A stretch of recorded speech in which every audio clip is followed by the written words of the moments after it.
tama, tamang pagpamahala ni Digong Duterte na susundin ng kanyang anak na si Inday Sara. Ngayon ang tanong, hanggang saan ang mga mali ni Bongbong Marcos? Hanggang saan? Ito atong pigilan pa natin ang maling gobyerno ni Bongbong Marcos.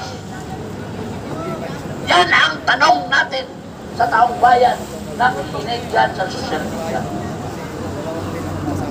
Ang maling pang-gobyerno ito ni Bongbong Marcos, sa kanya, bahala siya. dapat bang tangkilikin?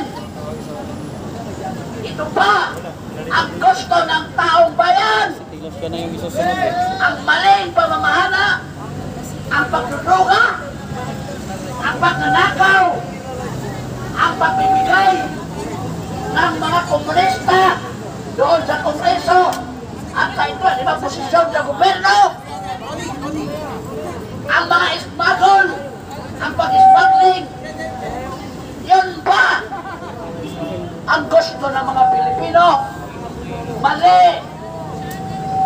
Kaya nga hanggang ngayon sumisigaw ang taong bayan, Duterte! Duterte! Duterte! Duterte! Dahil EDSA. tama ang ginawa ng mga Hindi Duterte talaga sa EDSA mismo. at makikita natin yan Kakanin yung mga... doon sa kanyang lugar sa Davao City. Lumaki, lumago, umasensyo ang Davao City dahil sa mga Duterte. Kung ano ang ginagawa ng mga Duterte sa Davao City ay gagawin at ginawa niya sa Pilipinas. Tama ang ginawa niya. Kung meron lang tayong nagpapatuloy na Duterte leadership, matagal na tayong umasenso sa bansang ito. Pero nung binigyan pagkakataon ang mga Marcos na mamuno sa 3 taon pa lang, puro pagnanakaw ang ginagawa, puro pagduduga ang ginagawa, puro pagkomunista ang ginagawa, puro pag-smuggling ang ginagawa, puro pang-api ang ginagawa doon sa mga kritiko nila. Yun ba ang pinalit natin? Kasi nabunol tayo. Di ba? Inamin ba natin na nabunol tayo? Kasi naniwala tayo sa mga Duterte na tulungan si Bongbong Marcos. Di ba? Hindi ba tayo naniwala sa mga Marcos? Naniwala ba tayo sa mga Marcos noon? Hindi! Ang pinaniwalaan natin ay mga Duterte.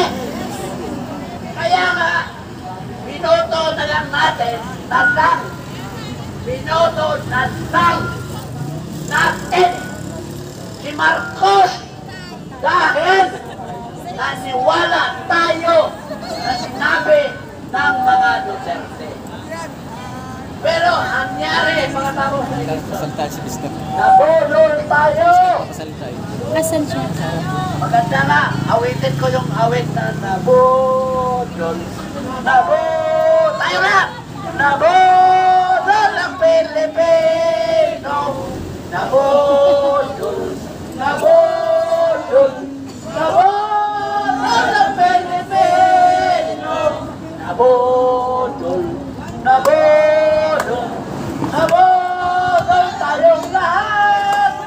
Isigaw natin sa buong mundo. Nabudol ang Pilipino. Yun! Grabe! Grabe ang Okay, yun ah. pagkabudol natin. Gusto ko yung kanta na yan.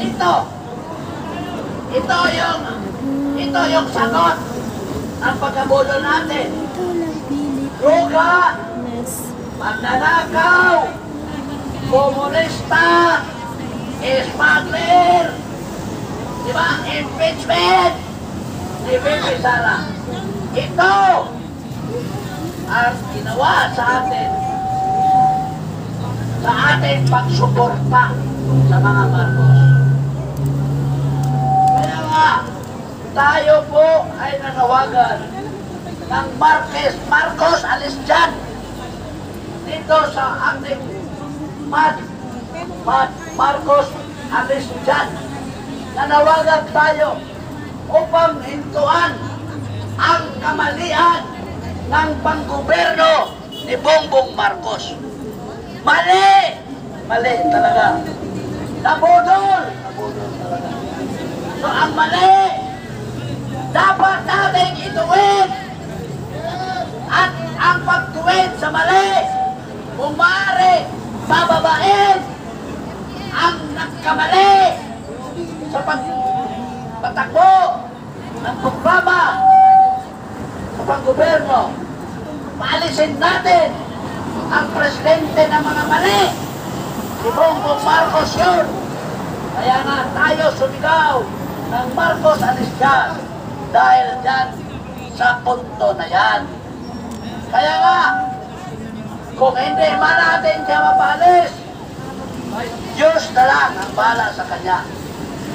Kaya nga, sumigaw tayo na, Panginoon, ang gusto ng taong bayan na iyong sampayanan ay ang tamang pamamahala, tamang pag-sopel sa illegal na droga, tamang programa upang maayos ang pabirte sa bansa, tama na programa upang tayo po ay umasenso.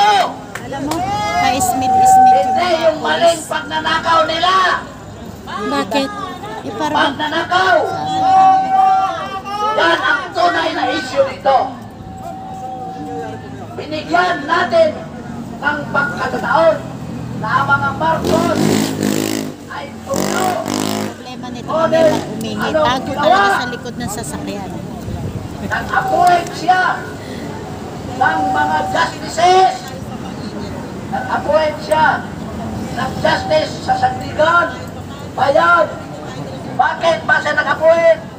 Dahil yung mga nagbimbing ng kaso ng kanyang pamilyang Marcos ay mapawalang lahat, mawala lahat, malinis lahat. Kaya na siya, in-appoint sila.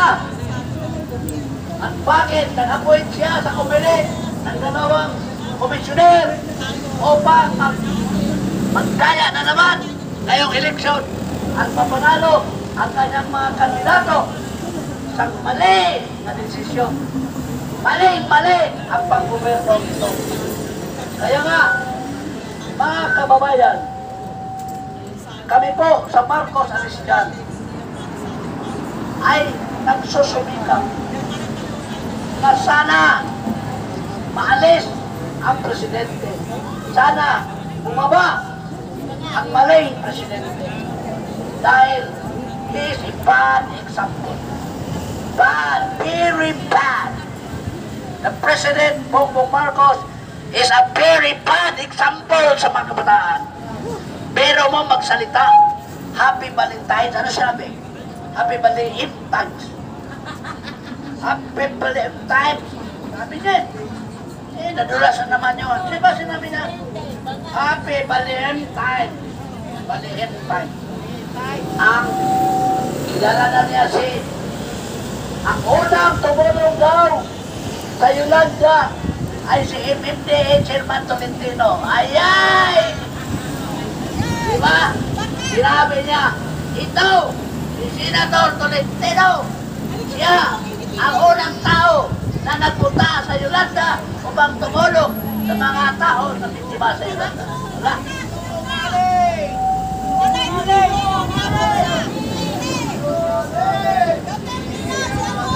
Hindi sinungaling. Di ba si President Rodrigo Duterte ang unang pumunta doon? Di ba? Yan o. Si Duterte ang unang tumulong pumunta sa Ormoc katulungan. Siya ang nag-clearance sa mga daan, ng mga equipo. Oo. Ingon, wala tayong magawa. Diba? Walang utang. Sinabi, si Senador Tolentino daw, ang unang napunta sa Tacloban. Ano ba yan? Diba? Alisin ang isang maling presidente. Ipalit Live na ang live, isang wala na pala. tamang Nag-stop na pala, wala na pala signal. tamang pag-iisip. Kasi kung hanggang 2028 ang presidente natin Init na, ay! ay bangag, Trangkaso pa na. magkamali marami yan. Diba? Walang magawa Hindi na kaya? para sa Sabi ko tao. na doon, kuya. So dapat paalis na natin. Magano dahil. Dapat alisin Di ba gusto yung ang bangag na presidente. Kaya nga, umawit ako ng Marcos. O matis ka na dyan, Marcos. Di ka kailangan, Marcos. Salot ka ng bayan. O malis ka na dyan, Marcos. O matis ka na dyan, Marcos. Di ka kailangan, Marcos. Salot ka ng bayan. O malis ka na dyan. Marcos, alis dyan. Okay. Marcos, alis dyan. O malis ka na dyan. Di ka kailangan. Salot ka ng bayan. O malis ka na dyan. O malis ka na dyan. Ang pagkita ko ay hindi po, gusto ko lang maalis ang isang maling-mali na presidente. Kasi kung maling-mali na lang palagi ang ginagawa sa ating pamalaan, ano na ang mangyari sa ating bayan? Kaya nga mag-isip tayo. Check naman nila yung katawan mo bago ka. Baka sinabi nila, ang liit-liit lang daw natin, ilang piraso lang. Sa totoo, hindi lang yan. Marami namang nagtitingin sa social media, di ba? Sa views natin, mga 50,000. Yung kanya, imagine na 50,000 views pumunta dito. Nagtingin sila dyan. Mainit ka kasi, mainit kasi. Okay lang to. Mahirap na to. Sa parusang pinibigay Oo sa nga. atin. Ano yung mama, bilad lang kami. Oo. Tama at Oo, buhay di ng ba? bago ang ay sinasabi naman sa poste. Sino ba ang nakakaduwing? Duwing ba yun? Sino ba ang nakapupuwing? Maliit, malaki. Alam niyo yung kira sa... Bakit si Hitler natalo sa kira? Dahil walo lang ang sundalo na nagiging ghost batalyon. Diba? Walo ang sundalo na nagiging ghost batalyon. Tinakot nila si Hitler. Naglagay sila ng mga picking tangke ba? Tangke? Mga picking tangke. Tinago nila doon sa mga kahoy. Nung pinitsura nila, sinabi ng media, oh, nandun yung pwersa ng mga kalaban. Pumunta doon si Hitler at naubos ang kanyang bala. Maliit, 8 tao lang. Tayo, ilan lang tayo dito? Maliit ang bilang na nagpunta dito. Pero, ang maliit ay siyang nakakatalo sa higante. Diba si David? Ang tinalo na David, sino? Yun. It's because God is with us.